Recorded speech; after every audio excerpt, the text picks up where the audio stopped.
అసలు నీది నీకు ఉండిపోవాలి అంటే ఒక్కటే మార్గం, దానం చేయడమే, పుణ్యంగా వస్తుంది. నీది నీకు ఉండిపోవాలని ఇంట్లో దాస్తే పిల్లలకి ఎడతాం తప్ప నీకు వచ్చేది ఏముంటుంది అంటే అంతా ఇచ్చేయమని ధర్మశాస్త్రం చెప్పలేదు. 6వ వంతు దానం చేయాలి.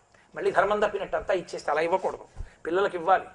కాబట్టి నువ్వు పుణ్యకర్మలు చెయ్యకుండా ఏదో ఉండిపోతాను ఏదో ఉండిపోతాను ఏదో ఉండిపోతాను శాశ్వత పరబ్రహ్మకల్పంగా ఉండిపోతానంటే జరిగే విషయం ఏంటి?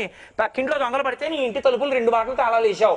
పక్కింట్లో వాళ్ళు చచ్చిపోయారు, మా నాన్నగారు చనిపోయారు, మా తాతగారు చనిపోయారు, మా అమ్మ చనిపోయింది, మా అక్క చనిపోయింది, నేను ఉండిపోతానేంటి? నేను వెళ్ళిపోతాను వాళ్ళు వెళ్ళిన మార్గంలోనే. ఇది ఉన్నంత కాలంలో నేనేమైనా చేస్తే, ఇదొక్కసారి ఈశ్వరుడు తీసేశాడా ఏ ఉపాధిలోకి వెడతానో. అందుకే బాగా జ్ఞాపకం పెట్టుకోండి, ఇది ఎర్రశిరాతో అండర్లైన్ చేసి, ఒక్క నరజన్మయందు పునర్జన్మ ఈశ్వరుడు నిర్ణయం చెయ్యడు. నరజన్మకి పునర్జన్మ ఈశ్వర నిర్ణయం కాదు. ఆఖరి ఊపిరిలో మీరు ఏది స్మరించారో చెప్తాడు ఆయన. నీ బతికున్నంత కాలం దాన్ని పట్టుకున్నావు, రుచి వాసన కింద దాన్ని స్మరించావు, దానికోసం నీకు మనుష్య శరీరం ఎందుకని అడుగుతాడు. మనుష్యుడికి మాట ఉంది. ఎప్పుడైనా మంచి మాటలు చెప్పావా? ఎవరైనా ఓదార్చావా? అహంకరించకుండా మాట్లాడావా? ఓ విష్ణు సహస్రం చదివావా? ఓ లలితా సహస్రం చదివావా? దీనితో పరమేశ్వరుడు ముందు ఇలా కైమోడ్చావా? ఎప్పుడైనా ప్రణిపాతం చేసి నేల మీద పడి నమస్కరించావా? ఈ భుజం మీద ఈశ్వరుడి పల్లకి కొమ్ము పెట్టుకున్నావా? ఓ దీనుడి కళ్ళు తుడిచావా? నీకున్నదాన్ని పెట్టి అవతలవాడు అనుభవిస్తుంటే సంతోషంగా నువ్వు చూసావా? ఏమీ లేని దానికి ఎందుకురా నరజన్మ నీకు? షడూర్ములు అనుభవించడానికి ఏ ప్రాణి అయినా చాలు. నిద్ర, మైథునము, ఆకలి, దప్పిక, జర, మరణము, ఈ 6 సమస్త ప్రాణులకు ఉన్నాయి.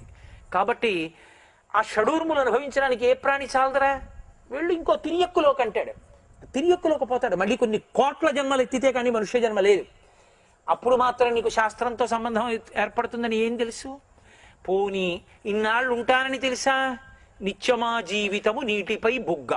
నీటి మీద బుడగ ఎంతకాలం ఉంటుందో ఎవడికి తెలుసు? ఎవరికి తెలియదు. దంతంబుల్ పడనప్పుడే తనువుయందు ఆరూఢియున్నప్పుడే కాంతాసంఘము రోయనప్పుడే జరాక్రాంతంబు కానప్పుడే వింతల్ మేన చెరించునప్పుడే కురుల్ వెల్వెల్ల కానప్పుడే చింతింపన్వలమీ పందాంబుజములన్ శ్రీకాళహస్తీశ్వర అంటాడు దుర్జటి.